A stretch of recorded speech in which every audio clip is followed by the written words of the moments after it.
Hello, and welcome to HazelCherry. Let's go. One of the great things about cooking your own food is the sweet certainty that any hair in it is yours. In Despicable Me, the entrance to the villain bank is in the middle of 3 urinals, which makes sense because no sane person would use the middle urinal to avoid being right next to someone while peeing. Plus only a villain would use the middle urinal to create the chaos anyway. Roses are red. Roses are blue. Depending on their velocity relative to you. There are probably hundreds of Wikipedia articles that have only been read by the author. If there was a terrible tasting potion you had to take every day to extend your life, most people would take it, yet most people still won't eat healthy, which does the same thing.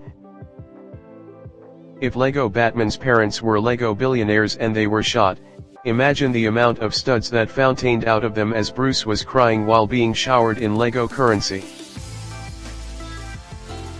We live in space, but nobody thinks about it because we're grounded on our planet. Don't forget to subscribe.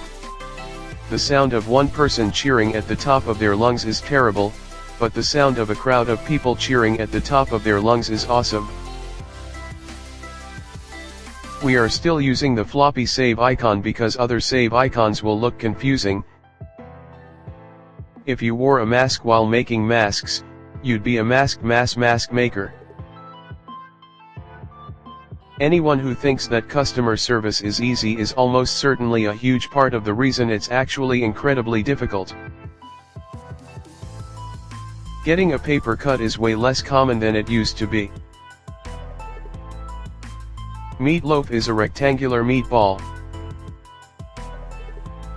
The person who created the thought of celebrating birthdays was probably struggling in life, seeing as they thought every year you survive is worth a party. We probably all still have a girlfriend/boyfriend from when we were 4 years old that we never broke up with and are still technically in a relationship. Even if the sun dies, we can enjoy its sunlight for 8 minutes 20 seconds. Many people will die without ever touching a pigeon. One of the most evil things you could do to students on an exam is make all the true or false questions be true and watch them second guess themselves. Flat earthers are probably wishing they thought of the "flatten the curve" slogan first. Since space is curved, our minds must be warped. Thanks for watching, hope you enjoyed it. If you did, hit the subscribe button and let us know in the comments what games you want us to play next time. Thank you.